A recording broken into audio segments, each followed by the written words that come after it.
Thank you, Marcus.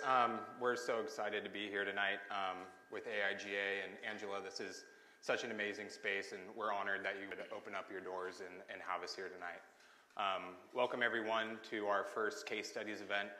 My name is Billy Garner, and I am the marketing manager at InCase. I've been with the brand for really since late 2017, and since with the brand, even though it's been a pretty short time, one of the things I've really grown to love about the brand is the way we value partnerships and really create these collaborative conversations. And InCase as a brand has really always been focused on basically protecting your ideas. And tonight, I think, it's the natural progression of an evolution of that thought process that we want to protect your ideas, but we also want to, what the idea behind this platform was. Case Studies is something where we can take, influential community leaders and different creatives, really create these experiences and special moments. And I think in today's day and age, it's something that we need the most. Disconnect from our phones for an hour, create conversation amongst our peer groups and creative organizations. And I'm so happy to be here tonight with AIGA, who are top leaders within the creative community, and people like Mark Oblow, who is just, the guy's an absolute workhorse. And the last couple of months, getting to know Mark, I've followed his career for years, but really having him part of the family and being here today, it was just, it's so organic to have him come up and give his talk on behalf of InCase and AIGA to kick off this event series. So without further delay, I want to bring up Mark and have him discuss some of his early perspectives on skateboarding in 1980s and his time spent in Hawaii and some of his photos to go along with it. And to mediate and moderate the conversation, his longtime friend and colleague, Yonki. Thank you, guys.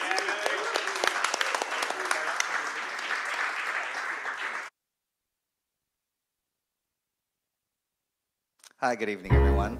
We're just going to play a little video of Mark's varied works over the years. This is all.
to a positive motion. So that was kind of when punk rock took place, and my friends and skateboarding that kind of led me more towards skating, because it really was more aggressive and aggression and a way to release by expressing myself. And it started off that way of expressing myself through actions of surfing, making, mimics of how to ride a wave or how to get barreled, and we do it down our driveways and down our bushes, and that was like the whole start.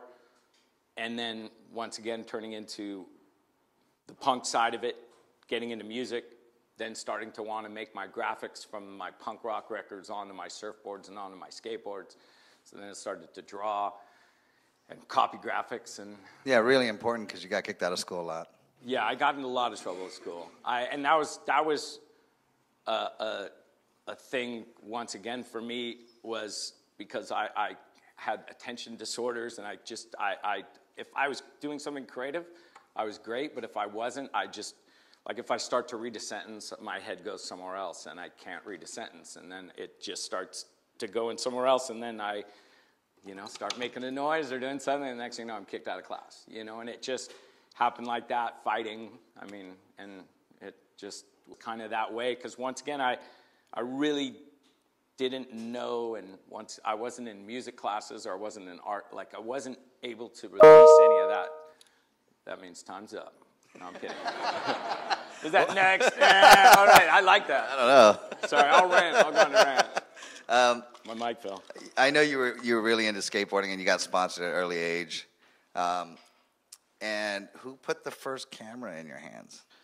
That actually was my good old mother, who was also the first one to buy me my skateboard, which she bought me a skateboard right when I was trying to get my cat off the roof, and I was standing on a hamper, and the hamper fell, and my foot went like this, right through a fish tank, broke, cut through my Achilles tendon, and I wasn't supposed to walk for 6 months.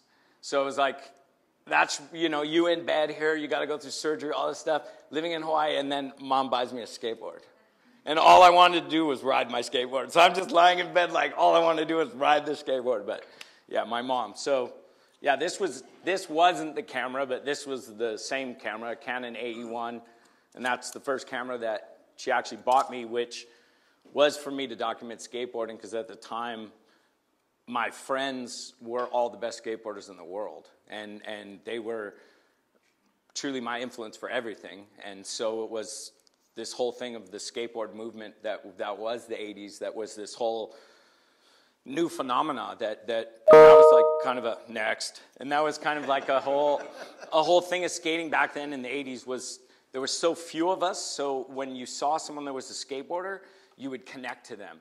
And no matter what, if you saw someone, anywhere you were, you would connect, and you'd be at their house, you'd stay at their house, or they would take you to spots. It was a way more welcoming thing than it is now, and it was such a small little community that if you skated and you saw someone that skated, you were like, that's my brother, or that's my sister, and you connected. And so in the 80s, there was so little dudes, and I connected with a guy, his name was Christian Asoy, and I was probably 11 or 12 at the time, and I think he was 16 maybe, and it just went from there. And from that point, people were coming to Hawaii, because Hawaii was great because we had ditches, we had pools, and we had the ocean. So guys would come and skate, and it was just the winter playland and summer playland, and it was constant. So guys would come through tours. They'd be going to Japan, or they'd go into Europe or wherever, and they'd stop through Hawaii. And they'd stay, and guys would stay for times for 2 months, 3 months, and then they'd go to a contest and they'd come back. So it was like we just had this rotary of all these guys that were the top guys that were my friends, but I knew they were special. And so it was like, oh, I need to skate, I need to shoot photos of this, I need to be involved with this, and yeah, it's... Because you sold your first ad to Thrasher magazine when you were in high school? How old were you? Yeah, I was in high school, and that was the funny thing with high school. I was shooting photos, but I couldn't get into my photography in my high school because you had to be a part of the yearbook to get in there, and they wouldn't let me in because of my behavior. So I was not able to take photography classes in high school, And then I had published photos. By that time, I think I had two photos published in Thrasher already that I got paid for. And at that time, and it was just like, yeah, but you can't come in this, and that was when I ended private school, because at the time I got kicked out of public school. They put me into private school because they thought that would help, and then that didn't help. So then I went to public school, and that's when I was actually able to get into a lab and print my own photos, and I couldn't get out of there. I was just like in heaven, it was a whole new world to me. And that's when I started to realize at that point, and then art at my senior year of high school was, this is something that is for me. This is something that I can lose myself in, and I can, do a stipple drawing for hours and think of nothing else and not stress or not have any other worries, So that was kind of the beginning of the freedom of the mind. Yeah, because you left Hawaii at 19 and you pursued skateboarding.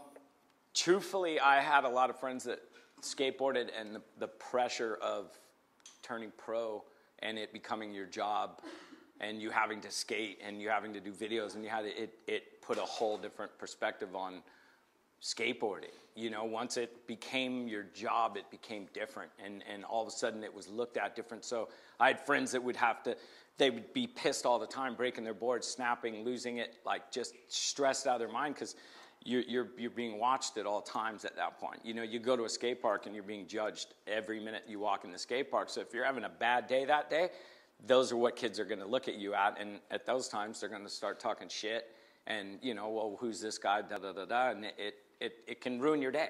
When you already were having a negative day and you just wanted to go around and roll around. And so at the point I was at that with Vision, and they wanted to turn me pro, and I was like, no way, I don't want that. I'll become a team manager's assistant, so I can go everywhere they go. I can skate everything they get to skate, but I have no pressure. All I got to do is make sure they're up or whatever, get them water, and kind of like that's when my babysitting job started. Your business card says I was a babysitter for a long time, professional babysitter, but yeah.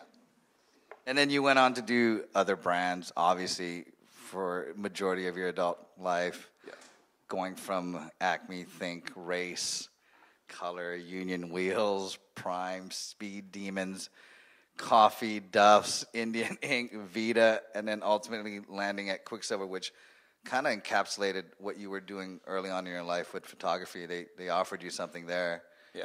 So. And to just give a brief through all the brands, that was the beauty back then too with skateboarding, and as you'll see through some of my photos, you'll see it in the beginning, you'll see a lot of like guys wearing Converse, or you'll see some stuff with some Nikes. And that's because in the beginning, we didn't have skateboard shoes. We didn't have skateboard clothes. We had nothing. We just had our boards. So all of a sudden, we started to make our own stuff. So we started to do our own shoe companies. We started to do our own clothing. And that was the point of having, mentors like that, where it's like all of a sudden, like, I want to make bags. Okay, start making bags. And then all of a sudden we go, and next thing you know, we're working with sample makers and we're making patterns, and then make a bag. And then next thing you know, it's like, oh, dude, let's make jeans. Okay, make jeans. Like, next thing you know, and to the point where my first cease and desist was from Levi's, because I ripped off a Levi's. I had no idea. Oh, Levi's took the pocket, took their pattern in the back. Brad, let's sell them. Put them out there, sold them, and next thing you know, it's like, you can't do this. And I was, huh? What do you mean? Like, whoops, all right. But no one told us no. So we did, and we made clothes, and we made bags, and we made whatever we wanted, because it was kind of like our own little world.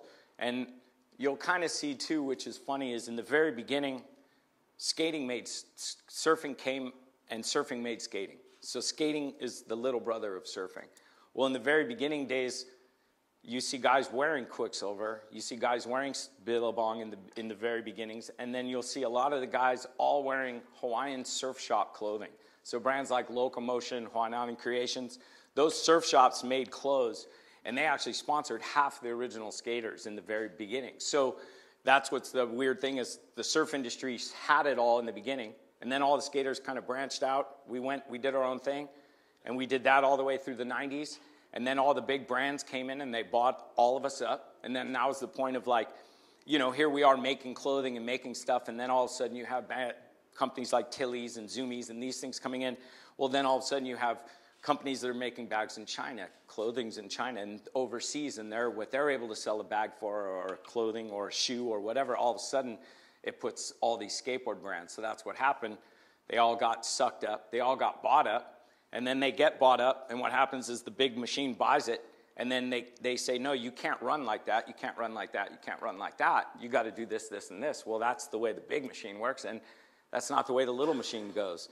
So all of a sudden it goes through the same thing, and it goes through cycles where it's at right now, where all of a sudden surf industry just boomed, and you have all this with, you know, Quicksilver and Billabong and Ruka now all being bought, and it's all kind of being submerged in again and rebirthed, and then that's what's happening is, once again, you'll have these small little brands that will start from these skaters, and boom, next thing you know, they'll blow up, and the ball continues.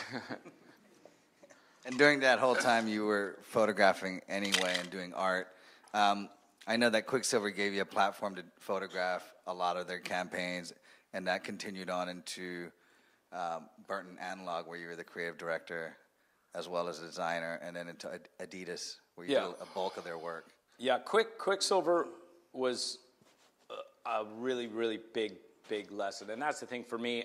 I didn't go to school. I went to school with all these companies. These brands were all my schooling. So I worked for these. I went from working from doing things complete yourself to literally everything, building your trade show booth, shooting your ad, doing every single thing you could, your graphics, everything, to then working for these big brands where all of a sudden there's hundreds of people doing these jobs, and you're just like, what? We could do this with 3 of us, you know? But okay. And all of a sudden I had to go through these things where they saw a video that I made, and the marketing director of Quicksilver was like, dude, you need to start shooting some photos. So next thing you know, they send me on a shoot to New York with a pro surfer who I'd never met, who is notorious for being a problem. And then this skateboarder that was definitely a problem. And I was supposed to go to New York, fly there, shoot them, style them, like do everything. I had the clothes in my backpack. I was supposed to carry everything. So I remember getting on the plane, and this guy wasn't on, the surfer guy yet. I'm like, oh my God, maybe he won't show up. Maybe he won't show up. Please, please, please. But he showed up, and we ended up having a great time. But that was like, I shot that shoot, and next thing you know, those were on the back cover of Spin magazine.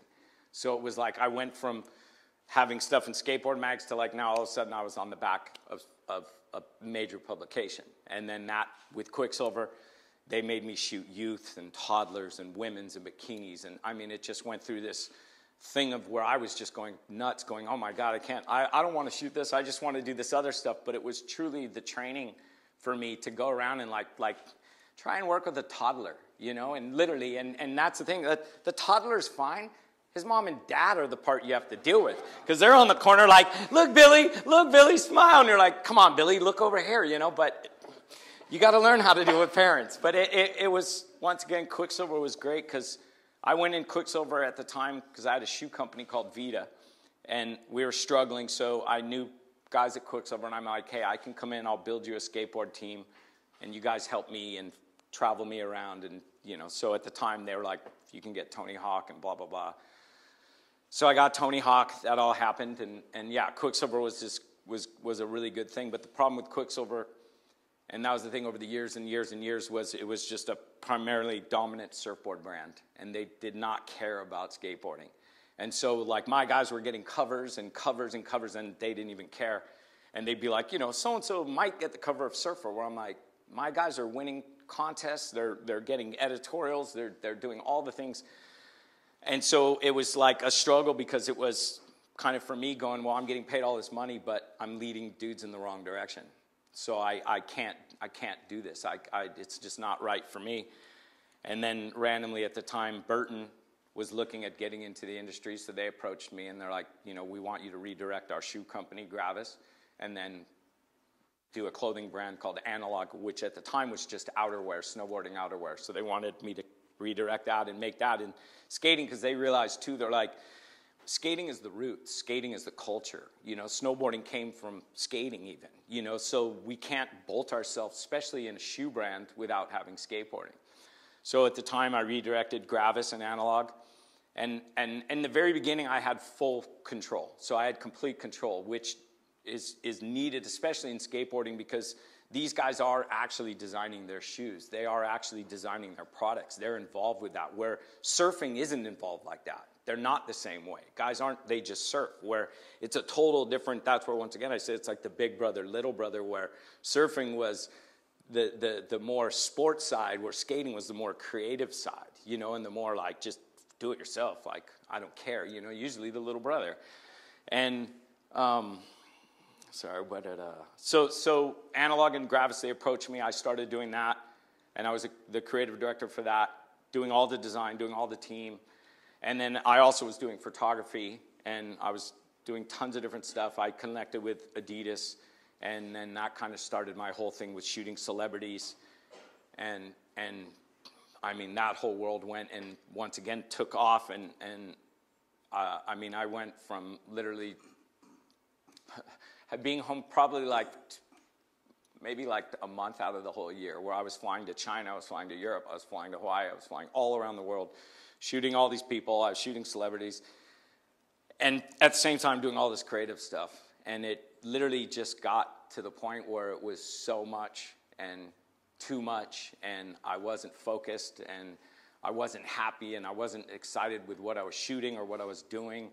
And it kind of was just at the point of like, I need to stop all this or switch or do one or the other. They both kind of ended, where like Gravis and Analog, that basically Burton said, we don't want to be a part of surfing and skating anymore. We're done. Pulled the plug. So all of a sudden it's like, whoa, okay, that's fine. I do photography. And then all of a sudden just the whole photo world. And I had an agent in New York, and that was the point too for me, was I was able to deal with my own relationships myself. And so when there was an agent involved and other people, they were getting in the way of what was happening, or not calling someone back, or snubbing someone, or brown-nosing someone, and treating people not the way that I treat people, because once again, I grew up in the very beginning with all my heroes. So there's no ego, there's no any of that. And that's part of what helped me with shooting celebrities, you know, and the biggest one was David Beckham, was because I didn't care who he was, you know, so I care about everyone, you know, everyone is important to me. So it went to shooting him, and I mean, there's all these things, like literally, like you can't even look him in the eye, like, oh, I mean, it's just ridiculous. And so I go through all this stuff, and we go to shoot the first shoot, and we go to get the first shot, and I go to shoot the camera, and my computer goes down. And so my assistant just starts freaking, he's trying to get it up, and all these people surround my assistant. He's panicking. I'm like, hey guys, everyone please just step back, give him 5 minutes, we'll be cool. Sorry, Mr. Beckham, you know, like we'll be back in 2 minutes. And then sure enough, we got it up, we shot, and then we shot the first shoot. And then normally a lot of times in photography, which also I witnessed because I did video first, was the photographers are pompous assholes, and they treat everyone like dicks. And they have their assistants, and they, you know, they literally walk in, and here's their camera, and they shoot the photo, and then, and they walk off. And I was always like, what is that? Like, so, you know, same, all of a sudden we shoot the first shoot, we start breaking all the equipment down. We're pulling all the equipment around to go to the second shoot. I'm setting up the second thing, and all of a sudden, I get circled by all David's people. And I'm like, oh my God, what do I do now? Like, and they're like, what are you doing next week? What are you doing next week? And I'm like, I'm going to be in Japan. And they're like, well, David wants you to shoot a shoot for him if you can, and whatever. So we end up doing the whole shoot.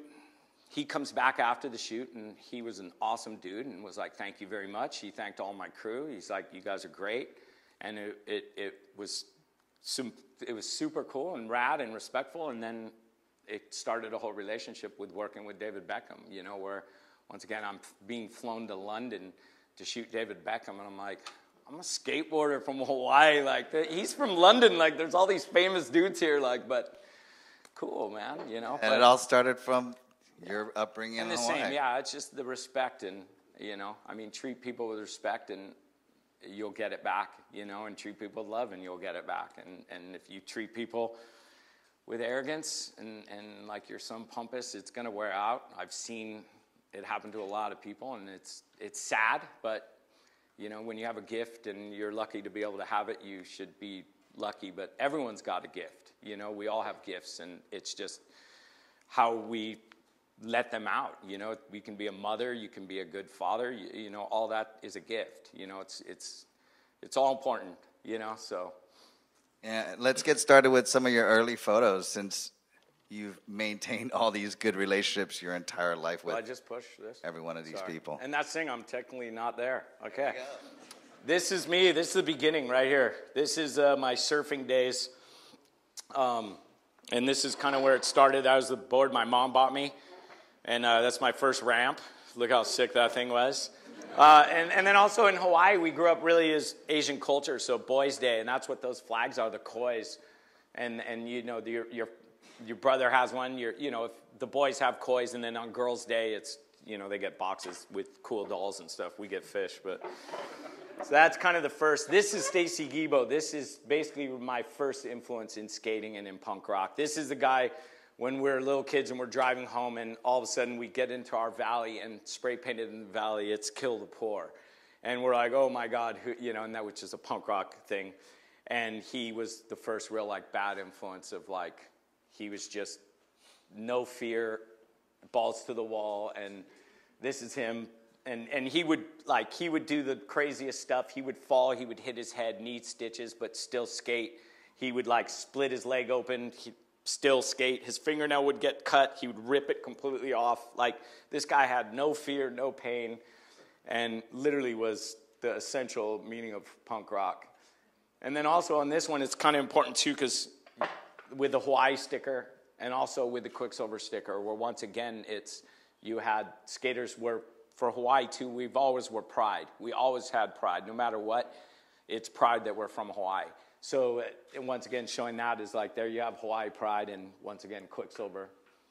And this was the first vertical ramp that I skated. This was in Tantalus, and it was basically a U-shaped ramp that they built in the ground. And these are some of the first guys that I started skating vert with. And I like if you look at the old style, the Thrasher shirts and all this stuff, but it was cool. I mean, this thing was the hardest thing ever in the world to ride. I couldn't even hit the top of it. On the back, you see that's a vert wall, and then on the top of that was coping. But this was the first introduction to vert.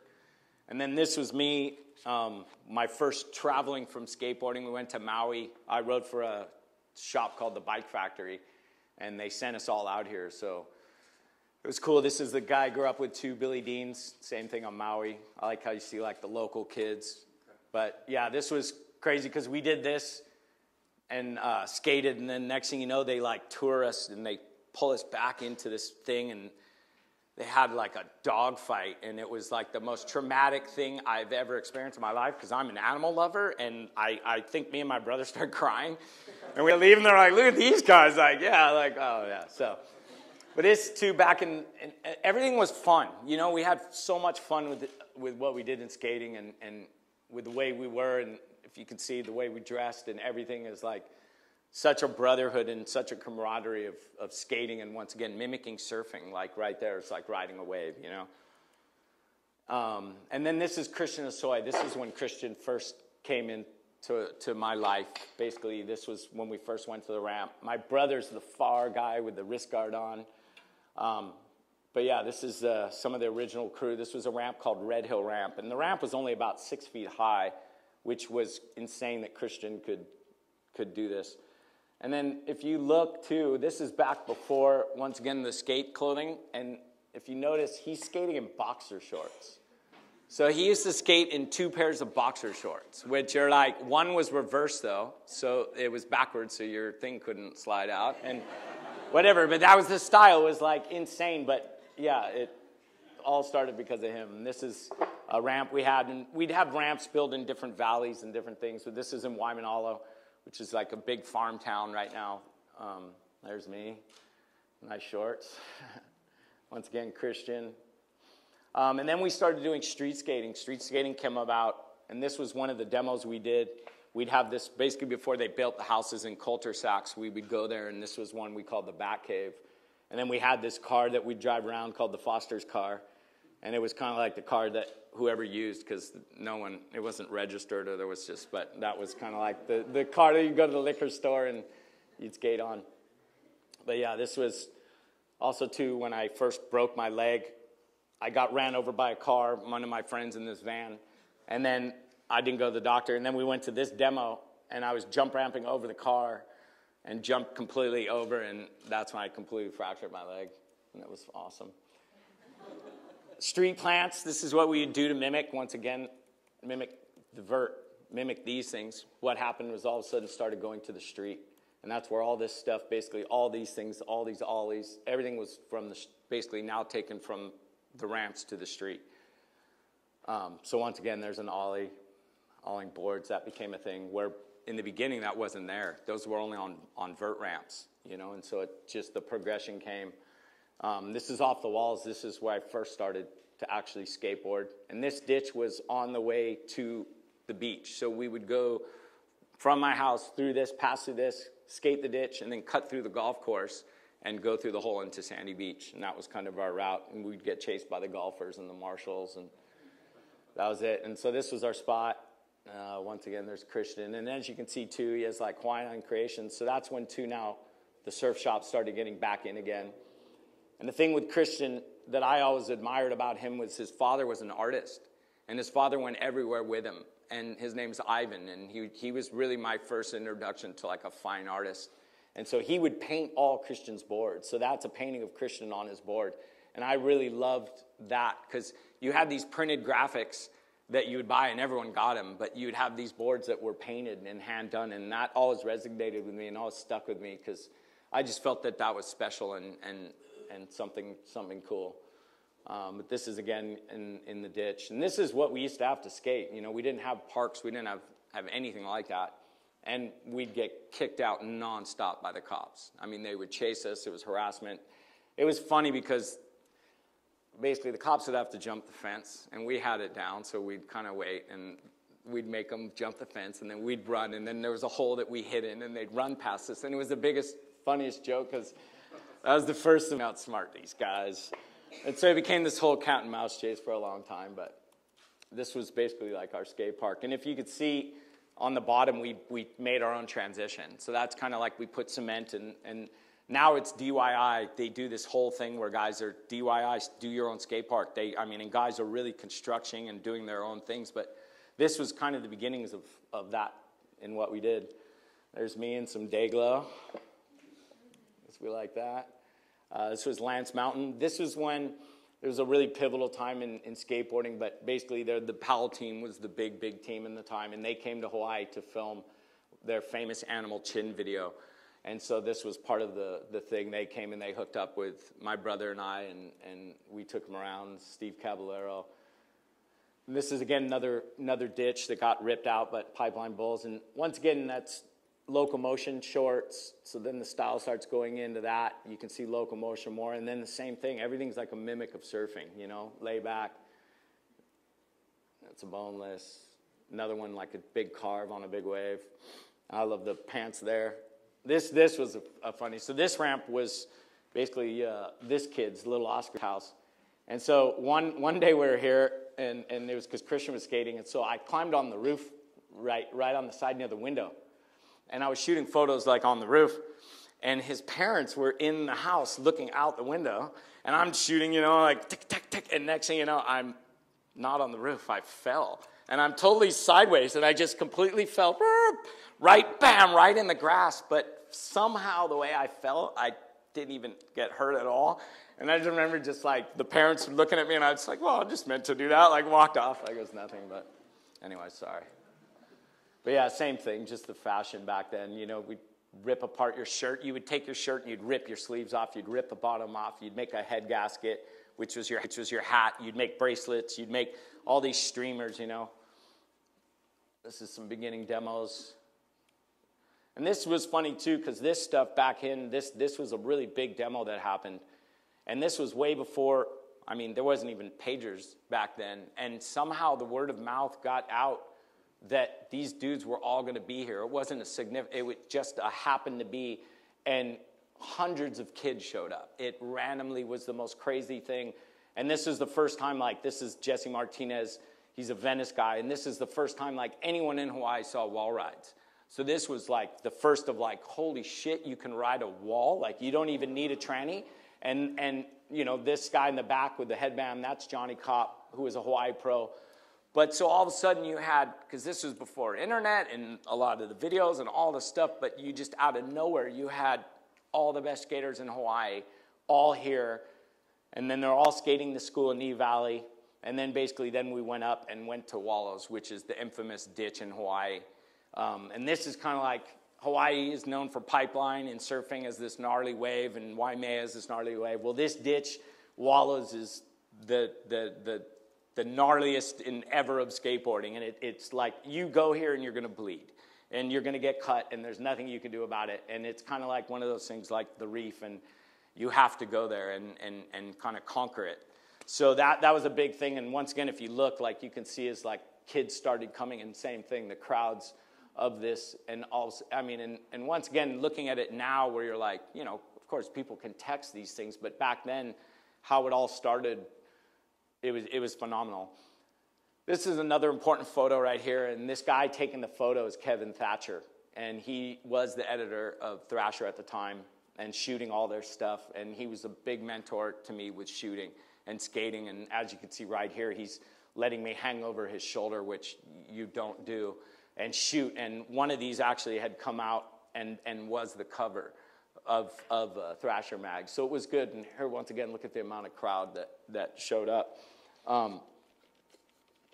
But that was the thing of like, I was taught by these guys, and they allowed me to be around this and to shoot, and I was torn between skating and shooting because I wanted to skate, and this was like also at that time, that was kind of like your time to do it, especially if you're from Hawaii and, you know, you had all the mags there and you had all this stuff, but I had this whole other side of me going, you have to document this, you know, and I didn't even know why, but it was such a thing. There's another one of me. But yeah, and it just became a thing, and basically this is Mark Gonzalez, and he basically is like the equivalent of my Picasso or my Dali or, you know, my influence. And that was the thing of him being a friend of mine, but his art touching me and just blowing me away with his simplicity. He's got a style a lot like Keith Haring. He draws figurines, but it was just this freedom. And once again, his style back then of even how he showed up with the beret and the camos. And I mean, literally, this guy shows up, and the next day, we're all wanting to dress like him. And my mom and dad were awesome, really welcoming. My mom loved to cook, so she would cook food for everyone. She'd do breakfast, and people would come over, and this is Steve Caballero and Stacy Giebel, my influence. Once again, Kevin Thatcher. But my mom always had that and always had meals, Roscop, and it was a real important thing, and I didn't realize at the time, but having my mom and dad both work, and me and my brother going to school, and then we'd come home, and we'd have to wait for my dad to get home. My mom would make the meal, and we'd always have to wait for my dad to come home, and we'd all eat the dinner together. And we had every meal together, and no matter what, you talk about your day, and you talk about things and all this stuff, and it really, I think, is a special thing and a special time, and it was something, too, for me, where it's like, for me, I love cooking, and I love going out with my friends, and I love to have meals, and it's just a special time to share, and I think disconnect and, you know, not have your cell phone. But this is in front of my house, too. This is the street I grew up on. This is some jump ramps that we had. That's actually my house in the background that I grew up on. And then, yeah, this was basically Roscop, and this is the start, like jump ramping. It became a thing over cars. And then this was the first ad. So this was my first ad that I ever had and had published and in Thrasher at the time that I couldn't get in photography in school. But, yeah, so once again, surfing and skating was such a thing for us. We'd go surfing in the morning when it was good, and then we'd come home and we'd skate, and then when it got hot, we'd go back. But it was a big thing with us was surfing and skating, and everything was style. Everything was about style, how you looked in the air, you know, how you did your tricks. And that's why Christian was such the essential back then with everything he did. It was just like, he was like a rock star.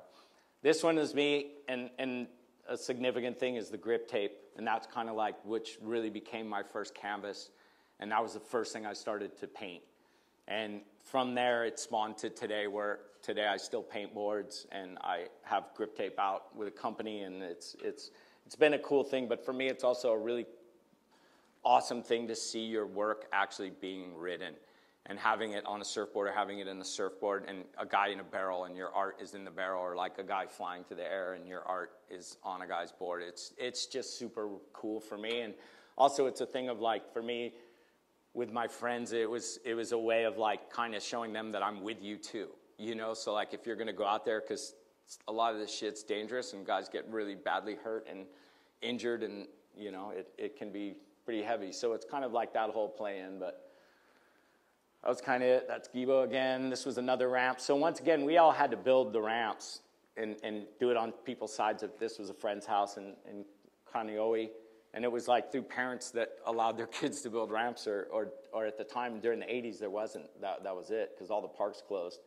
This was a demo that we did in the mall, which was super cool, because I mean, I thought that was like the coolest shit ever. Like, we get to skate in the mall. Like, that's a photo of me right there. But yeah, it was just, because we were skaters and punk at the time. So everything on the mall was not us at all. Like, it was like the most anti-enemy. It's like going to the police station, you know, where it was like, no, but that was cool. And then this is, again, some more demos that happened where, once again, the word of mouth of these things and what happened and took place is crazy. There, again, another boxer short shot. And then Christian used to all skate in women's too. So like that was Jimmy's, was a women's, because the men's clothing wasn't right for him. So he started to wear the women's, which, you know, in skating, there's the same thing where you looked at the fads, and at first the loose, baggy white jeans came from skating. And we literally got to the point of oversized to the point where it was ridiculous. And then all of a sudden hip hop picks up bagginess and that whole style. So then skaters go into peg jeans, the direct opposite. Tight, skinny peg jeans. And then all of a sudden fashion and rock, and boom, they pick up that. And then now it's remorphing. So it's kind of cool to watch that and be a part of that, and also see, you know, mainstream culture. And that's the thing of like David Beckham going like, what jeans are you wearing? You know, and them coming to us, because, you know, it's what kind of what we did.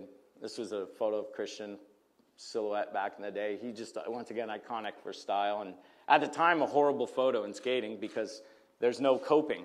And in skating, you want to show where the guy's taking off from and landing, or it doesn't have credibility. But in this, being the time and the place, it's funny, because all those photos that I thought were worthless are now gold, which, once again, wading through time. And this is Tony Alva. He's one of the pioneers. Skating, Eddie Reddigey. Once again, this is all Hawaiian Island creation clothing. So you have that whole influence of surfing and sport in here. Caballero. That's Bo Ikeda. He was this was one of Hawaii's big-time pros, Bo Ikeda. This was another one, Jeff Hartzell.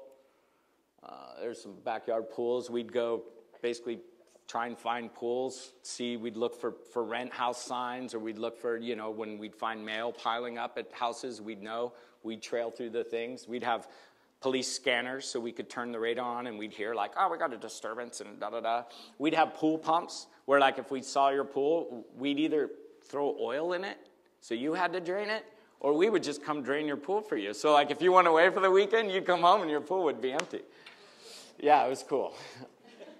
This is a pool called the Dot, where same thing, we'd find construction houses and break in. And this was a pool that we had a long time called the Bridge Bowl in Kahala.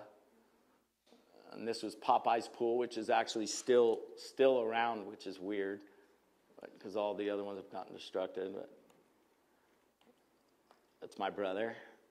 Yeah, he's a suit and tie guy. There's me, an old shot. I was in another time, I think I was the first time I traveled. I went to Florida and skated the first skate park I actually skated, called Kona Skate Park, which is funny that Kona being in Florida. That's me in my backyard. It wasn't skatable, but it was fun. I was into soda and candy. And then this is Mark Gonzalez, and kind of started the whole Polaroid thing, where one trip he came back with a Polaroid, and I think Christian back with a Polaroid, and they were just shooting Polaroids like mad. And so I was like, I got to get a Polaroid and shoot it. Another thing that's cool is, like, here's Mark Gonzalez, who's a pro, and he rides for a Team Vision, and then he's got a shirt that says Hosoi, but it's a shirt that he made of Hosoi, which is a competitor and on another brand. But that's the thing in skating was, you know, he liked Hosoi, so that's his influence, so I'm going to just make a Hosoi shirt. So it's like, that's how rad it was in the beginning, was you know, no one, it didn't matter. We could all do these cool things and get away with it. And then this photo is a photo, it's pretty cool.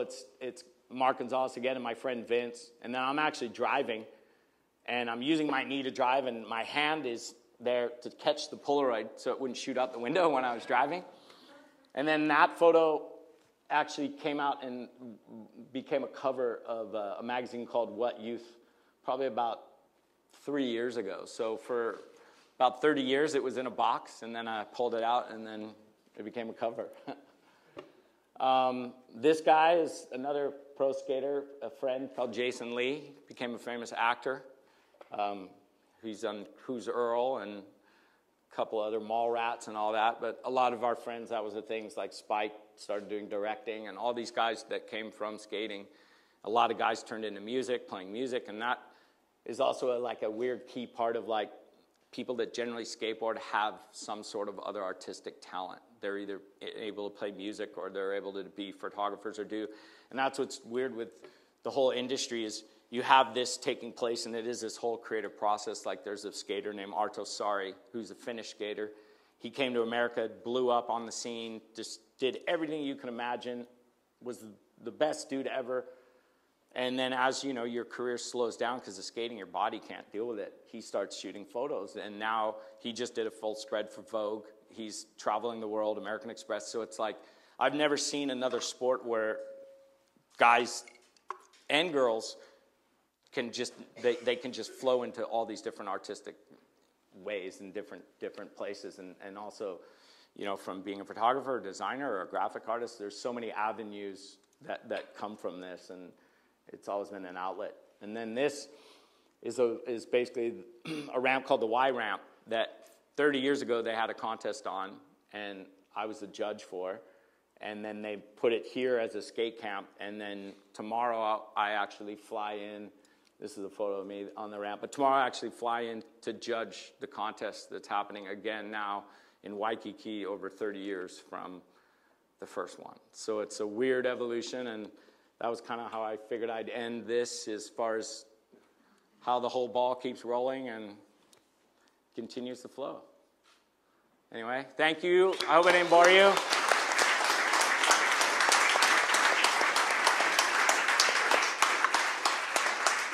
Questions? Questions? Yeah, no questions. All right. All right. Anything? About anything? I'm open. Open for discussion. I mean, I prefer not. Hi. All right, cool. What are your thoughts on skating in the 2020 Olympics in Japan? I'm a big in favor of it. I'm big in favor of it. That's not right. But no, I'm a supporter of it. I watched what it did for snowboarding and some of my friends in snowboarding. And then also there's such a side to it because skating used to be this small little thing and purist thing, but it's not anymore. And that's the thing for me and my friends and the people that do it, I want them to get the most out of it that they can. And that's the rad thing now is like now you can go to schools and skate. You can go to skate parks and skate, you know, due to the X Games and all that. Parents are behind it, unfortunately, because there's money. And so it's looked at as a good thing now, which, once again, I think getting in the Olympics, there's a certain skater that'll be there, and then there'll always be a weird wild card. And that weird wild card is more who I represent, because I'm not that contest, you know, X Games guy. That wasn't my career path or my rider's path. We stayed definitely more to the core. But I really think it's good. It's huge. It's good for women because women skateboarding and just that whole thing. And once again, that was a big thing for me was all of a sudden going to China and all these other countries where they're opening up skate parks now, and you have opportunity for kids that was not there. And because the Olympics, they're into skating, and so that is the biggest part. Real interesting choice of music for the video. Oh, thanks. For the jazz was the Equinox from John Coltrane. Yeah, very music. I'm into everything. My parents, like I say, come from New York. I grew up like really like Earth, Wind and Fire, you know, Motown, a lot of that, you know, Michael Jackson, and then coming to Hawaii and having all the Hawaii music and everything. It's, for me, that's the thing, I love all music. It inspires me.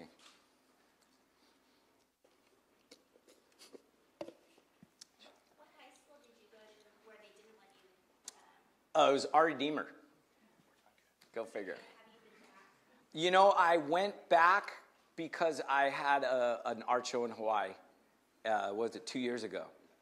And so I went back to invite my art teacher because she was awesome, Miss Reginelli, but she wasn't there. And it was funny because they like literally looked at me like I was the weirdest dude walking in there, tattooed. Like the lady was like, "What are you doing here?" I'm like, "Is Miss Reginelli here?" I went here, and yeah, it was weird, and it's sad, but it also is what really motivated me in another sense to like, I'll prove them. You know what I mean? And so I don't know how much of high school I would have liked regardless because of, you know, I was a little punk. So, but yeah, I support would have, I think, been cool. But everything happens for a reason, you know. Yeah. Do you think there's something inherently creative about the sport of skateboarding? Because just it's about reclaiming your environment and kind of finding out ways to really have fun in spots where people wouldn't really notice. Do you think that's why there's so much like artistic talent there? I think it's that. I think it has a lot to do with the freedom, you know, where it's really about you as an individual, where I kind of didn't click into baseball or to AYSO and all that. I went into those sports, but it just wasn't me.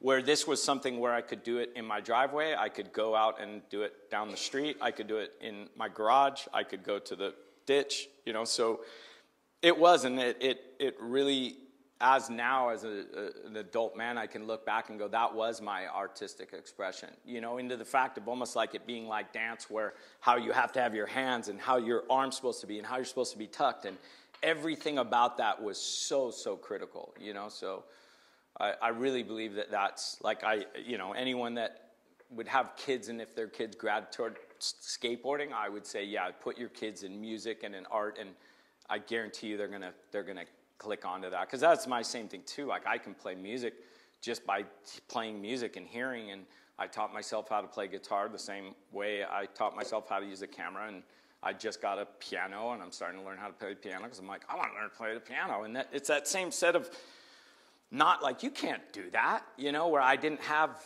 that, you know what I mean? Because we kind of were like told, like, you know, I mean, that's a perfect example. My teacher in high school said, I'm never going to amount to anything in skating. And I'm 47 years old, and I'm traveling the world, and I still travel the world. I mean,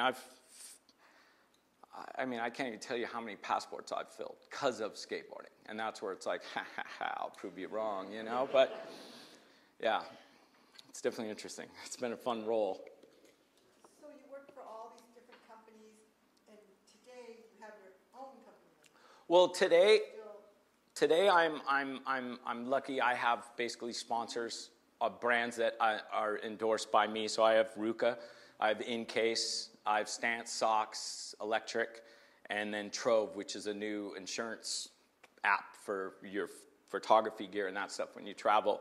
And with those companies, they just allow me to be me and to do my stuff. And then I do certain projects with the brands, or like I'll do a capsule, or I may shoot something, and those are additional things. But in essential, it's more you endorse us and you know, wear their products and kind of wave their flags. It's like even today of doing this for InCase, it's that kind of thing. And, you know, I do shows and constantly, like next month will be Japan and then Europe, and I mean, it's a constant. Just found out about China again, so it's a constant rotation. And that's the thing.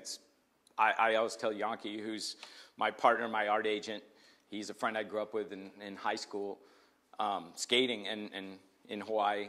But it's like I'm the most happiest I've ever been in my life. I'm living this dream, and it's crazy. It's nowhere near the financially, where I financially was, I mean, phenomenal where I was at before, but once again, what I was doing was nowhere what I was happy doing, and I didn't care about the money. And it's true, it was more money, more problems. It was like more motorcycles, more things. It's just like, I don't need all this, you know? So now, once again, focusing and just being able to do this is a gift. And I mean, I'm blessed, and it's so cool to see my products in places and on different things and having people enjoy it. It's great. So I'm very thankful. Next. I like coffee. Yeah. You mentioned that treating people with respect is what you attribute a lot of your success to. What are some of the other things, maybe traits or just practices that you would implement that helps you get to where you are? Respect is definitely the first thing. Honesty, and my whole thing is always thinking of what that other person's thinking. What would they think? How would they think? How would they feel? Think about others' feelings. And doing that, and then just Hawaii made me very humble, where you put your head down and you just go. Especially being a white guy from Hawaii, and in that same thing, it was the same thing of like I had to prove to all my brothers and sisters over there that I was worthy, and by putting my head down and just going and charging and just that's what I can always say is just I never stop, and I just continue to try and pick up new things. And like this right here, this is my first really public speaking event where it's like, okay, now I got to try and influence people this way, where before it was like I was making a block print, then it was like, oh, I did a stencil, or I do this or that. I never stop, and that's one thing I think that's a good thing too, is just being able to get inspired by anything and trying to go with it and just having fun with it and not worrying, because, one of the best terms I heard before was when the artist says it's art, it's art. So if you make something, it's art. Don't stress it. Don't worry. It doesn't matter what anyone else thinks.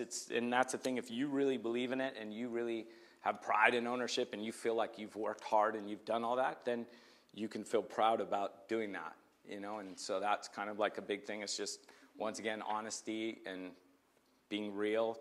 Really trying to touch with people too, not hide behind phones or hide behind emails and that kind of thing, hands-on really. Yeah, I used to work with this guy at Quicksilver. Yeah, it's been, woo! So what inspires and influences your work today? Man, traveling is huge. Women, it's huge, truthfully. For me, truly, it's the beauty of a woman, and I think it's such an inspiration to me, and I think, especially in today's time with how much, because that's the thing, my mom kicked ass. My mom worked, she cooked food, she did everything, and she provided love, and so once again, seeing how much my mom had to struggle in Hawaii being a woman, and once again, a lot of the Asian culture towards how they treat women in jobs and all this stuff, it was hard, and I saw my mom get destroyed by it and eventually want to leave the island because of it. So once again, to see the empowerment today and once again be able to have women be my muses and be what I can use to create what I do or what I get inspired by, and once again seeing that strength that they're doing now. And my buddy here's daughter is blows me away by talks she says and who her influences are, and she's 8, and she talks about these women leaders and all that, and I'm like, when I was 8, man, I didn't know shit. And she's like, I want to be like her. And he's telling me to listen. I'm like, I don't know who that is. I don't know who that is. Like, and it's just so, yeah. Once again, traveling, women, because that's once again, because it is. It's my, whoa. But, yeah, I'm going to fall over. But, yeah, just movement, really. Nature. Women. No, I'm just kidding. Next. You want to know what I think about women? No, I'm kidding. Yeah. What do you think about the industry right now? The exposure that you have in Instagram, in all these channels? Well, that's kind of a different. The industry, I think, is kind of in a bad spot right now, but it needs to be, because once again, it needs to get back to being creative. Where like before, you had so much more creativity in the industry. When it gets bought up and all these big shift takes and all this money and all this crap, which is part of the system, it's part of what makes it goes. But when that takes control over the art and over the beauty and over these things, it kind of loses. And then it gets branched about, which it is again. Instagram, I'm not that type of person, but I got pushed at that time because after I stopped doing the creative direction and the photography and I was just focusing on art, I got pushed by Yankee, and it was like, you got to do this, you got to do this. And so, I first had a problem trying to use it as a tool, and then it started working where I got sent to Brazil to do my first mural, where I never did a painting bigger than like 4 foot by 8 feet, and then I had to go to Brazil to do a 150-foot mural outside, where 500,000 people walk by while I'm painting. And that was the first of like, here you go. But that came from Instagram, and then it started to get photo jobs, and then so that's why I started to try and curate it like a magazine, where I do a little bit of art, I do a little bit of photography, I do a little bit of poetry, I do a little bit of these different things. And once again, I keep it as that. And for me, it's awesome because I have a window where I can look at who's looking at my art, I can look at what they're into, I can look at what they like, and then, I've never had that before. So now it's like, ha, ha, ha, I'm able to look at everyone at the same time, and that's the thing, I'm very visual. So for me, I remember faces, and I remember, that's why I have a hard time with letters and stuff and reading where my head goes, but I can remember faces. So I'll remember weirdly and be like, oh, I remember, I've seen your, and just randomly through.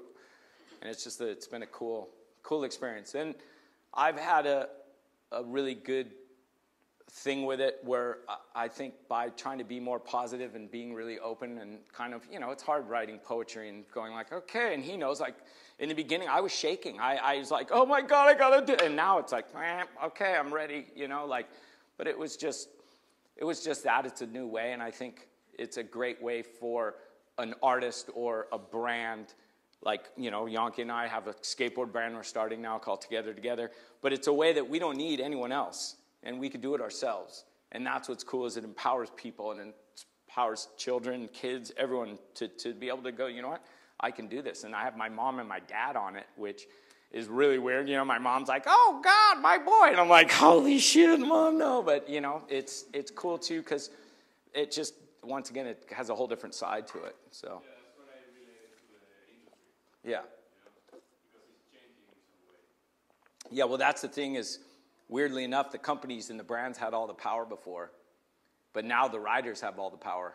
And that's what's kind of how it switched back again, where the skaters or the athletes or whatever, where once again your Instagram has the power. You're able to speak, and that's how brands now are starting to use these different people. And once again, myself and InCase, that's why I'm an ambassador with this brand, is to come and tell my message and my story, which fits into the InCase message, which fits into the AIGA message, that, once again, it's this whole kind of circle of trying to empower and embrace people in a positive way, I think we should end here. What do you think? It's time for a raffle. You want to hear about women? No, I'm kidding.